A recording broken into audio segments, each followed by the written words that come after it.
Bon Iver, SABLE, fABLE album review. Let's chat about it. Hey friends, what's going on? John here from What's Spinning, here tonight to chat about this latest record from Bon Iver, Mr. Justin Vernon and company, everyone. He's been warming the hearts of fans and critics alike since the late 2010s. I mean, forever ago. It's one of my all-time favorite records and a hell of a debut record. It is one of the most emotionally crushing folk albums that I've ever heard. I mean, the sadness just dripping off of this record is ridiculous. But it's also incredibly beautiful and warm and just really did usher in Justin's very wintry blend of folk very, very quickly. There was also the Blood Bank EP that followed it up shortly after.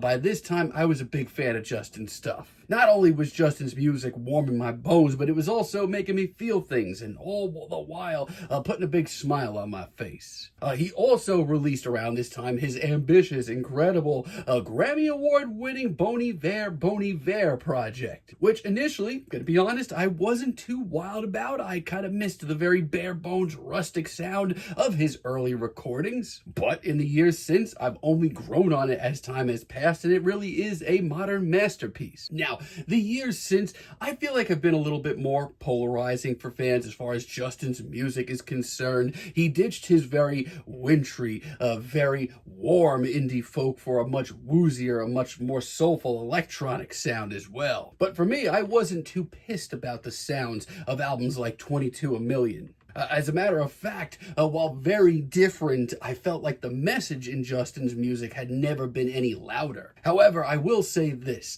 I was not a fan of the I project. Around that time, I was kind of getting sick of Justin's electronic worship. The message was still there, but Justin's music was waiting on me, honestly. I don't even think I even reviewed it. Now, last year, we got the SABLE EP. Personally, I freaking loved it. It was one of my favorite EPs of the year. And now we are getting the fABLE sort of accompaniment full-length record. Let's chat about it. Now, I'm not going to take too long with the SABLE portion of this project. My thoughts on it really haven't changed that much. The ... intro, it's still not necessary. Things behind things remains prophetic as all. And Speyside just still warms my bones. I think it's a killer single. And if anything, award season only hits me harder hearing it in a full album sense.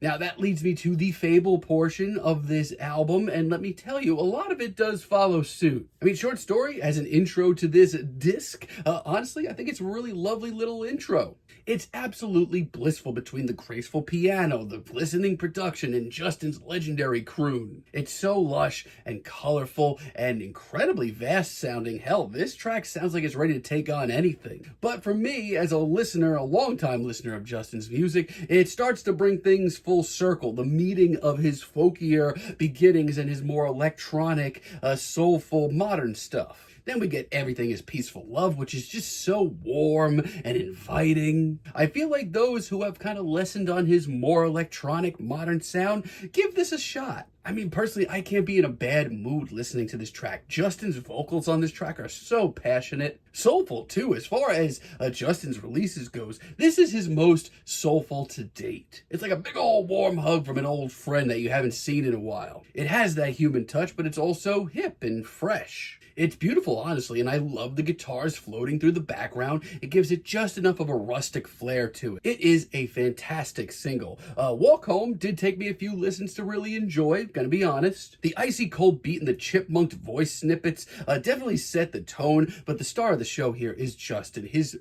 performance is so incredibly bluesy and soulful. I mean, a big criticism, not from me, but from a lot of people over the last few years with Justin's music is the passion and the low energy performances in his more electronic work. But then I hear a cut like this. This is all passion, and I love the instrumental, actually. While it was a little lo-fi for me at first, it ends up being very meditative, very hypnotic, albeit a downtrodden track and very gloomy at times. Personally, though, I needed a record like this. It's an album that's designed to make you feel good and make you feel like everything's gonna be okay, no matter what everything is. We also have From, which honestly, this track's good enough to be a single. This is easily easily my favorite deep cut here, and once again seems to be a coming together of styles. Bluesy folk riff, the smoky vocals, the production once again is very, very hip. It's also a little 80s sounding, but in the best way. But this, to me, this is the ticket all around. I love the smoky, soulful vocals once again. The backing vocals are amazing. This track just makes me want to melt. The overall positive vibes of this record, I needed it right now. Also, really love If Only I Could Wait featuring Danielle Haim. And once again, we are getting a great meeting of the worlds for Justin's music. The incredible,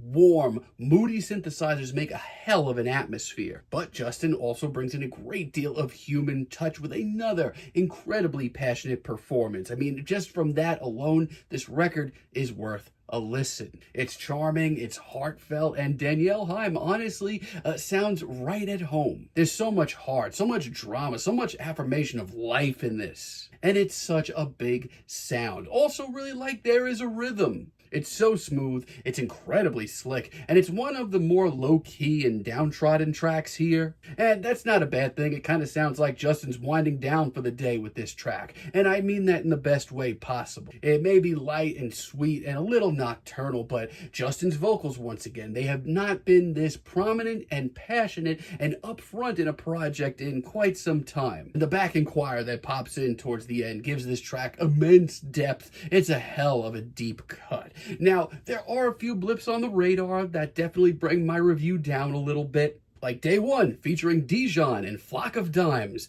Who ordered this? It certainly wasn't me. Oh man, let me tell you, this glitchy freaking beat, man, it is not doing anybody any favors. The stop and go styling of this beat as this track rolls on, it's really not for me. As a matter of fact, it's kind of nauseating. Because of that, the rest of this track slowly falls apart. Justin doesn't sound nearly as interested, and Flock of Dimes and their feature are certainly not stringing anything together. This track is a nightmare. Really not that wild about I'll Be There either. I mean, I respect the soulful nature of this cut. The sample's done really well, but this is just so washed out, so incredibly laid back to a fault. It's just a little too clunky for my liking. Once again, the stop and go instrumental, don't really know what that's doing for anybody. An elephant and elements like the saxophone in the background and Justin's vocals throughout this entire track just sound like they're trying to play catch up. Not for me. I mean, honestly, I think that this track would be a million times better if they focused more on the backing singers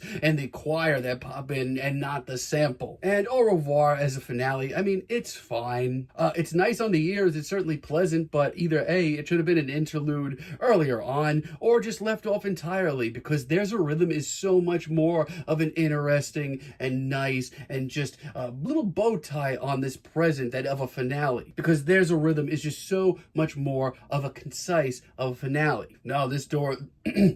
Now this track just kind of opens up a closed door and makes things sound unfinished, but it's not the worst thing in the world as a finale. Overall, I think Justin's in really good shape right now. This album, while maybe not his most memorable or his most game-changing, it just feels like a big old warm hug at the end of the day, and I do need that as well. I mean, the message in his music continues to be the shining star, but also his vocals are a lot more passionate this time around, and not only that, but this seems like a good crossroads of a record for Justin, bringing in the rustic folk of his early days and a little bit more of the soulful electronic sound of where he's at right now. I've got no problem giving this album a light 8, but let me know what you all think down below. If you like the video, be sure to give us a like, give us a subscribe, and let me know down below what you would like for me to chat about in the future. And until next time, have a great day, friends.